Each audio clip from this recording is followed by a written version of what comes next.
네, 안녕하세요. 월가즈입니다. 오늘 요즘 굉장히 핫한 분을 모셨습니다. 예, 중소기업 중앙회 성상현 부부장님, 저희 벨리 AI에서 레오성이라는 닉네임으로 블로그도 쓰시고 여러 가지 요즘 또 매크로인사이트 대회에도 정말 좋은 분석도 올려주고 계셔서 인연이 돼서 또 모시게 됐습니다. 영광입니다. 저도 오늘 뭐 제 생각을 좀 말씀을 드리면서 또 월가즈님의 또 의견도 좀 들어보고 공부를 해보려고 또 오늘도 왔고요. 저는 올해 갑자기 제 뷰가 바뀐 건 하나도 없어요.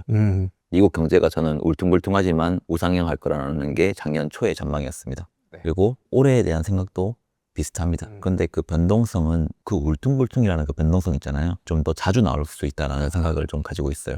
선거를 또 앞두고 있는 만큼 여러 가지 변수들이 네. 증시를 부양하기 위해서 가장 필요한 게 어떻게 보면 유동성이거든요. 네. 그 유동성을 공급하는 데 있어서 쉽게 할 수 있었다고 하면 앞으로는 쉽지만은 않을 거라고 지금 보고 있고, 그럼에도 불구하고 미국 정부는 긴축을 해서 디플레이션으로 만들 생각보다는 현재 이 막대한 뭐 부채나 이런 부분들을 해결하기 위해서 미국은 인플레이션을 통해서 부채를 녹여간다라는 생각을 저는 계속 꾸준히 가지고 있었거든요. 그래서 근데 그 녹여가는 시점에서 저는 올해가 매우 중요한 트리거 포인트가 될 수가 있다라는 생각을 좀 가지고 있습니다. 정말 중요한 포인트인데 아마 그 포인트를 어떻게 해석하느냐에 따라서 거의 뭐 지금 1, 2년의 투자 수익률은 결정되지 않을까 하는 생각도 드는데 네. 또 선거를 둘러싼 그런 정치적인 레토릭들이 또 어떻게 흘러가느냐, 또 누가 이기느냐, 네. 전부 다 지금 말씀하신 포인트가 어떻게 되느냐에 다 또 변수가 될 수도 있을 것 같은데 네. 오늘 뭐 제목이 지금 과거의 지도로는 길을 찾을 수 없다는 건데 또 과거 사이클들과 또 어떤 부분들이 달라지고 있는지 그런 부분을 기대가 됩니다, 오늘. 네. 과거에는 우리가 인플레이션이 있으면 네. 금리를 올려서 그 인플레이션을 제압했습니다. 그런데 지금 미국 정부의 부채가 어마어마하게 많은 건 우리가 모두가 다 알고 있습니다. 네. 근데 부채뿐만이 아니라 GDP 대비해서 부채 비율이 높냐 낮냐도 따지는데 네. 그 부채 비율마저도 GDP 대비해서 한 120% 정도로 나오고 있는데, 이 정도면 1940년대 이후로 가장 높은 시기고, 이런 상황에서도 과연 금리를 올려서 인플레이션을 잡는 방식으로 연준에게 모든 걸 맡길 것이냐? 미국은 이런 상황에서는 인플레이션 파이터를 연준에게 맡기는 게 아니라 연준을 최대한 활용을 해서 그 GDP를 키워서 이 부채의 비율을 줄여나가는 방식으로 해결을 하려고 할 것이다. 그래서 저는 항상 1940년도에 이 미국 정부가 지금이랑 비슷했던 이 부채 비율을 가지고 있었던 그 시기를 어떤 식으로 해결을 했는지를 분석하는 것이 무엇보다 중요하다라고 계속 말씀을 지금 드리고 있어요. 네. 그때와 지금이나 분명히 상황은 다릅니다. 네. 그런데 그때만 이런 상황을 해결했던 유일한 해였고, 어떤 식으로 했느냐가 미국이 앞으로 나가는 데 있어서 방법론이 될 수밖에 없다고 하는 거죠. 네, 그러니까 부채 절대값은 줄이기 힘들지만 어쨌든 성장을 통해서 비율을 조절하겠다. 현대의 경제 시스템에서는 누군가는 계속 부채를 일으켜야 돼요. 가게가 일으키든지 기업이 일으키든지 국가가 일으키든지 세 주체가 모두가 부채를 일으키지 않으면 지금의 이 화폐 시스템이나 신용 시스템 붕괴합니다. 퍼블릭과 뭐 프라이빗 이거를 전체를 놓고 그 미국 부채 규모를 딱 보면 부채가 실질적으로 감소했을 때는 대공황 시기와 금융위기 시기를 제외하면 실질적으로 그 감소했던 적은 없었다고 하는 거죠. 이거는 무엇을 보여주냐고 하면 정부에서 정치를 하는 사람들의 결론은 고통스러운 게 수축보다는 이 인플레이션을 훨씬 더 선호했다라는 것은 과거 데이터를 가지고 보여주고 있습니다. 그런데 지금 현재 상황은 어찌됐건 간에 미국 정부의 부채가 좀 높은 상황입니다. 네. 근데 거기에 반해 민간의 부채, 코로나 때에 대비해서 기업 같은 경우에는 많이 내려온 상황이고, 가계 같은 경우에는 사실 2008년 금융위기 이후에 부채 규모는 당연히 늘었겠죠. 근데 이제 그 GDP 성장 대비해서 그 부채 비율이라고 하는 것 자체가 그렇게 늘지 않고 계속 줄어들고 있었다고 하는 겁니다. 어떻게 보면 이 GDP가 올라가는 거가 결국은 통화량 관점에서 보면 누군가께서 일으켜줘야 되는데 이 일으키는 주체가 누구였냐? 2008년부터는 어떻게 보면 정부가 계속 일으켰다고 하는 거죠. 지금 2025년까지 놓고 보면 정부가 계속 일으켰지만 지금의 이 미국의 GDP를 실질적으로 이끌고 가려고 하는 산업 기술이나 이런 부분들은 크게 올라가지 못했다고 하는 거죠. 네, 거의 비례해서 엄청 있었던 건 아닌데. 네. 이게 2000년부터 미국과 중국과 유럽이 전 세계 GDP에서 이 국가들이 얼마나 차지를 하고 있는지에 대한 비율인데요. 2000년 초반에만 해도 미국이 30%였어요. 예. 그런데 현재 2025년, 4년 정도 기준으로 보면 전 세계 GDP에서 미국이 차지하는 비중이 26%입니다. 물론 GDP는 늘었잖아요, 미국 자체도. 그런데 그 전 세계에 차지하고 있는 GDP 비율 자체가 떨어졌다고 하는 거죠. 뭐 유럽 같은 경우에도 보면 21%에서 현재 상황에서는 거의 한 17%까지 지금 떨어져 있는 상황이고, 네, 중국이 계속 네, 패스트 중국 같은 푸드에 경우에는 나가고, 네. 지금 이 부분이 엄청나게 지금 빠르게 올라오고 있다고 하는 거죠. 가게, 기업, 뭐 개인 누군가는 계속 부채를 일으켜야지 성장 사이클이라고 하는 게 미국 전체 GDP 규모와 이 미국의 성장 동력이라는 게 계속 우상향을 합니다. 그런데 이 우상향을 하는 거와 다음 2위, 3위와 뭐 따라오는 나라와의 그 격차가 줄어들고 있느냐는 또 다른 문제라고 하는 거죠. 예. 그러니까 이게 결국은 얼마만큼의 그 민간의 혁신 사이클과 이 국가에서 차지하고 있는 산업 사이클이 올라오고 있는지에 대한 그 문제인데, 미국이 유럽을 보고 있으면 지금 한 20년 지났잖아요. 그렇게 위협적이다 생각을 안 할 것 같아요.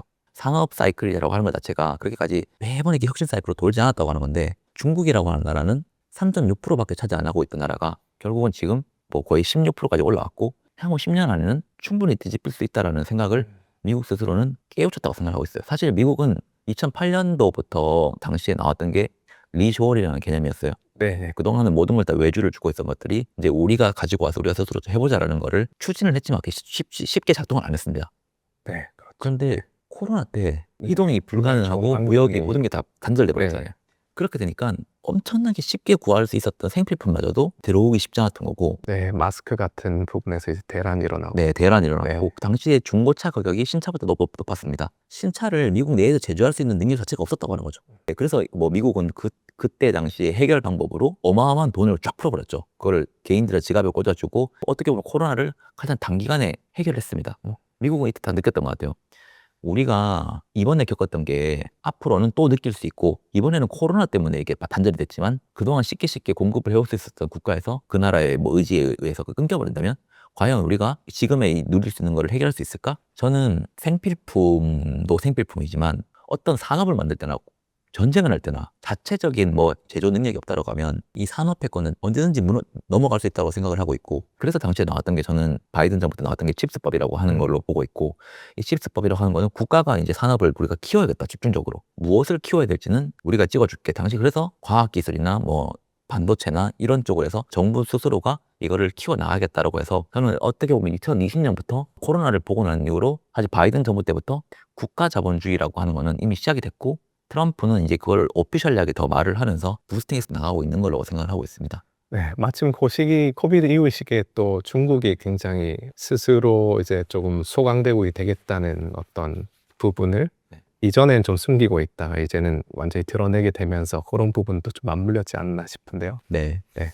저는 그래서 칩스법을 보면서 지금 정부가 주도를 해서 무언가를 살리지 않으면 현재의 산업 기반을 잃을 수가 있고, 앞으로 중국과의 그 격차는 점점 더 줄어들 수 있겠다라는 생각을 했던 것 같고, 중국이 이 산업 패권을 더 올라오는 것에 대해서 매우 부담을 느끼고 있었기 때문에 리밸런싱이 필요하다고 그들은 생각을 했던 것 같아요. 이게 80년도에 일본 같은 경우에 지금 중국 수준만큼 미국에 수출을 많이 하는 국가 중에 하나였습니다. 당시에 미국은 최대 수입국이었고, 그때 미국이 이제 어떻게 했던 방법이 이 수출 국가인 일본의 비중을 줄이겠다라고 하는 게, 그래서 저는 수출 국가를 리밸런싱 했다라고 보고 있거든요.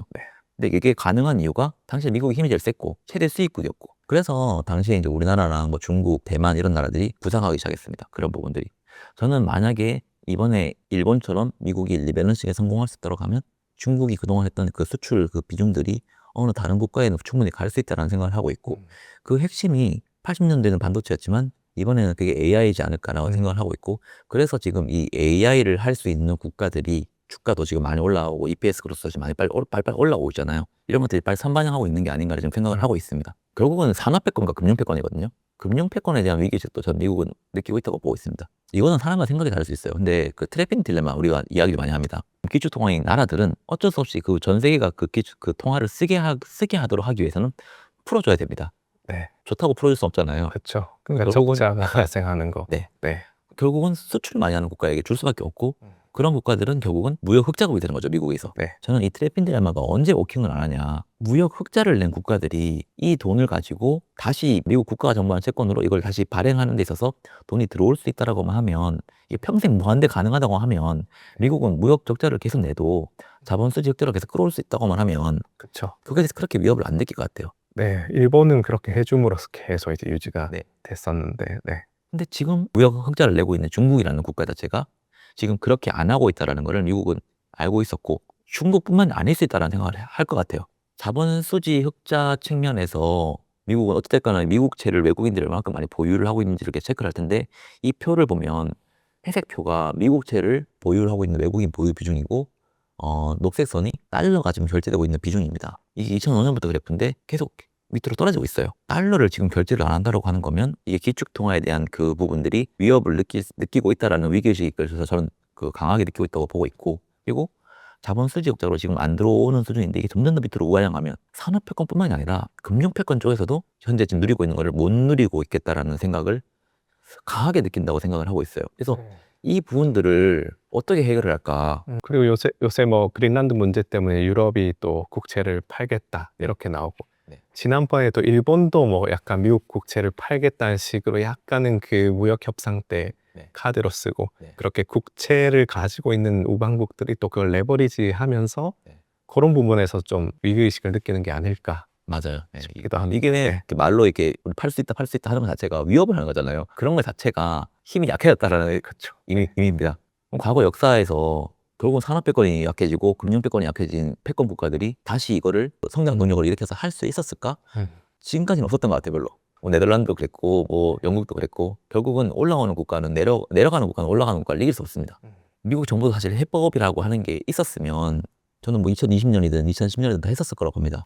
근데 저는 산업패권이라고 하는 거에 대해서 AI, 그리고 금융패권이라고 하는 거에 대해서 스테이블 코인, 이 두 부분이 부상하기 시작을 했고, 산업동력과 금융패권의 큰 핵심적인 주축을 할 수 있다고 하면, 그리고 미국이 이거를 잘만 품을 수 있다고 하면 앞으로의 사이클도 이끌어 나갈 수 있다라는 거에 대한 믿음을 가지고 있다고 하는 거죠. 네. 그래서 현재 스테이블 코인이 그럼 규모가 얼마나 크냐 이런 부분들은 사실 미미합니다.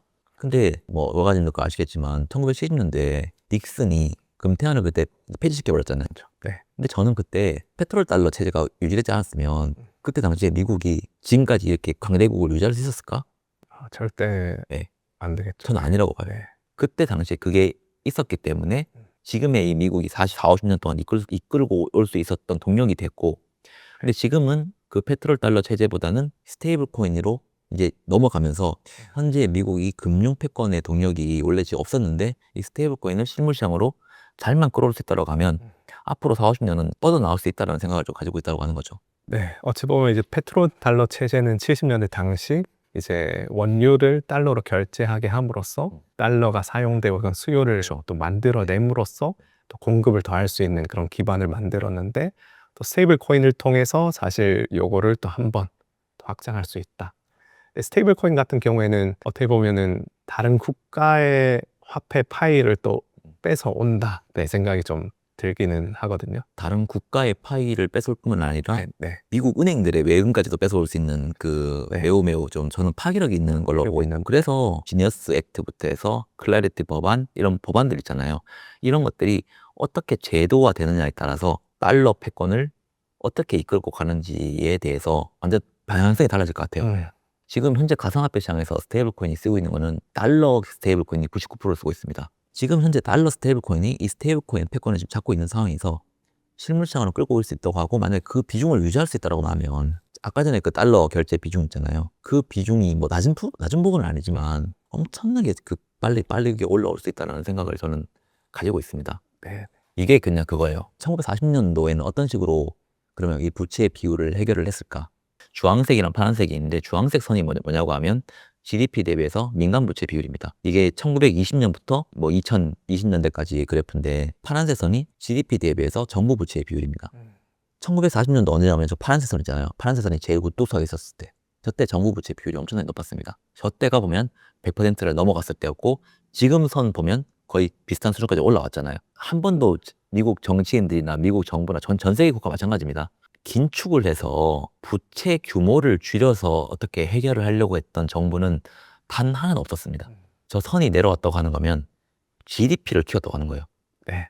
그러면 저게 어떤 식으로 가능했냐고 하면 부채 비율이 커지는 속도보다 GDP 규모가 커진다고 하면 저 비율은 떨어집니다. 그러면 누가 이 GDP 규모를 키워나갈 수 있을까라고 보면 저는 이 정부는 부채 비율을 줄이기 위해서 민간이 부채 비율을 올릴 수 있도록 저는 유도해 나가를 보고 있고, 민간 같은 경우에는 야 올려 한다고 올리는 건 절대 아닙니다. 결국은 민간은 이건 돈이 되거나 이게 산업적인 측면에서 뭔가 확신이 들어야지 이 부채 비율을 올려 나갈 수가 있는데, 저는 그 부분에서 미국 정부가 칩스법에서 모든 걸 보였다고 보였어요. 야, 우리가 1달러 투자할게. 니네가 10달러 끌고 와. 우리 같이 공동 투자를 하자라는 방식으로 이런 칩스법이 나왔고, 앞으로 이런 법안뿐만 아니라 다양한 방법으로 민간이 투자를 할 수 있도록 유도를 시킨다고 보고 있고, 그 유도를 하지 않으면 지금의 이 미국은 이 정부 부채 비율을 해결을 하기가 매우 어려운 상황이다. 물론 미국 정부가 부채를 줄인다는 거 아니에요. 왜냐하면 원래는 GDP 대비해서 미국 정부가 재정 적자를 내는 걸 보면 한 2, 3% 정도가 평균 수준이거든요. 근데 2023년도부터는 거의 한 7%, 6%, 7% 정도를 지금 풀고 있어요. 이 정도면 어떻게 보면 위기 상황이나 전시 상황에 대해서도 이렇게 풉니다. 지금도 이렇게 풀고 있지만 앞으로가 뭐 다시 평균 수준을 해서 엄청나게 줄여나가는 방식은 아니라고 봐요. 대신 지금까지는 미국 정부 혼자서 이렇게 부채를 계속 푸는 방식이었다고 하면 이제는 민간을 유도해 나가는 방식으로 해나갈 것이다. 대신 이거는 매우 긴 시간이 필요하다. 한 방에 올리면 이거는 갑작스러운 버블로 커집니다. 근데 꾸준히 올려나가면 이 부분들은 점점 더 이제 부채 그 GDP 규모가 이걸 좀 희석해 나가는 방식으로 한다고 하는 거죠. 네. 그래서 이 관점에서 제가 다른 사람들과 좀 다르게 보는 점 하나가 그럼 인플레이션 관점이거든요. AI가 생산성이 나올까 안 나올까는 사람마다 다르지만 저는 생산성이 나온다고 봅니다. 근데 GDP라고 하는 것 자체가 생산성 하나만 가지고 있는 건 아니잖아요. 실질 성장과 인플레이션의 합이고 그 인플레이션마저도 미국 정부는 연준이 목표로 하고 있는 2% 타겟팅 목표 물가치보다 조금 더 높을 수도 있다고 하는 거죠.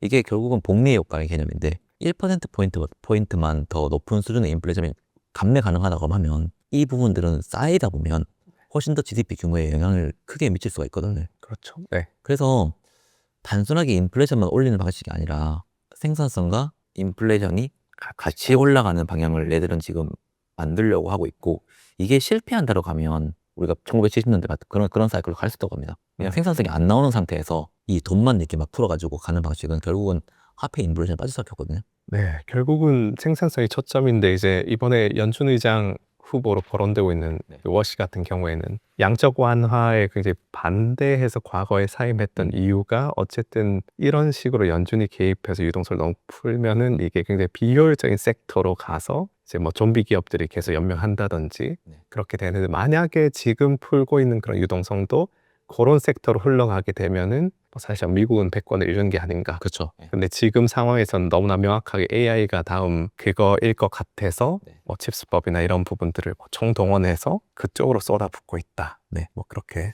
저는 그렇게 좀 보고 있고 말씀하신 대로 그 말이 맞아요. 이게 장기 사이클을 보는 관점에서 붕괴가 크게 일어날 수 있을 거라고 보고 있습니다. 지금 표를 보시면 1950년에서 60년도 그러니까 40년에서 60년 정도의 사이클을 가지고 미국은 정부 부채 비율을 줄였습니다. 그 정부 부채 비율을 줄이는 데 있어서는 민간의 부채 비율이 올라가는 게 크게 기여를 했습니다.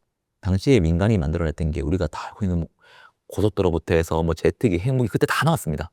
그러니까 당시에도 정부는 어디 쪽에서 생산성이 나올지에 대해서는 생각을 하고 있었고 그게 한 40년에서 50년 사이클에서는 정부가 어떻게 보면 이런 부분들을 많이 주도를 했었고 50년에서 60년 사이클에서는 그 생산성이라는 게 나오기 시작했어요.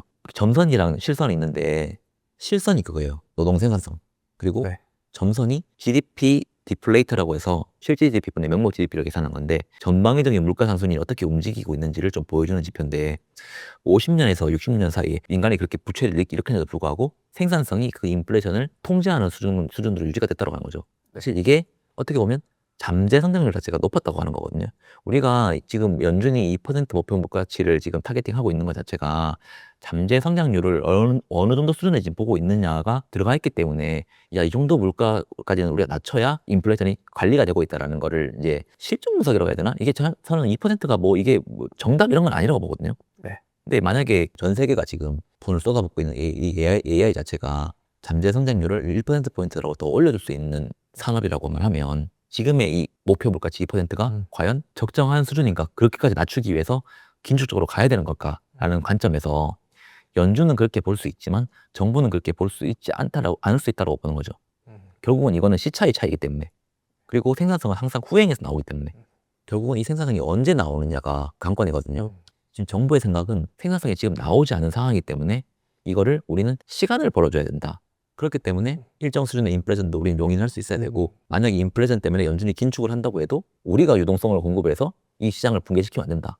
자산시장이 붕괴가 되면 생산성이고 뭐고 지금 다 중단이잖아요, 사실. 네, 그렇죠. 저도 어쨌든 AI가 생산성을 엄청나게 높여줄 거라는 거, 저는 사실 그 이견의 여지가 없다고 생각하긴 하거든요. 네. 근데 한 가지 계속해서 저는 신경 쓰이는 게, 어쨌든 지금 금융위기 이후에는 연준 주도로 통화정책 맞아요. 위주가 돼서 이제 유동성을 풀다가 코비드 이후에 이렇게 재정 정책으로 점점 무게추가 넘어간 이면에는 어쨌든 정치적으로 버냉키가 시행했던 양적 완화나 이런 것들이 자산 시장을 엄청 뛰어올리면서 양극화가 심해졌고, 이 양극화를 해결하기 위해서는 양적 완화보다는 직접 꽂아줘야 된다. 이런 약간 인식에서 그때 코비드 이후에 바이든 정부는 막 스티뮬러스 체크로 아예 서민들한테 그런 것들을 지급하고 그런 쪽으로 이제 메인스트리트의 어떤 정치적 열망을 좀 해주는 식으로 움직였는데, 그런 관점에서 봤을 때 어떤 AI라는 거는 저는 약간 과거의 그런 기술 혁신과는 다르게 이걸 인간을 완전히 자동화하는 축에 있다 보니까 전 자칫 잘못하면은 그냥 생산성이 증가하지만 고용은 굉장히 안 좋아지는, 기업들의 수익성은 되게 좋아지겠지만 고용이 떨어지고 그럼 일반적인 소비가 좀 죽고, 맞아요. 그러면 또 이런 양극화가 더 심해지면서 일반적인 대중은 또 양극화 문제로 정치적으로 굉장히 막 불안정해지고, 그럼 사실 재정 정책의 그런 큰 파이가 그런 생산성보다는 분배 문제로 또 가야 되지 않나? 맞아요. 거기서 조금 이게 어떻게 풀릴 건지 하는. 그거를 못 풀면 네, 결국은 혁명이 일어납니다. 그렇죠. 네. 그래서 그거는 어떤 식으로 풀어나갈지가 중요한 포인트라고 보고 있어요. 15페이지에 이게 생산성 그래프거든요. 생산성을 구성하고 있는 요소들을 이렇게 구분을 해보면 노동의 질적 수준, 노동 대비 자본 수준, 총 요소 생산성 이렇게 세 가지로 나눌 수 있습니다. 그러니까 이게 우리가 막 엄청나게 갈아넣는 거 있잖아요.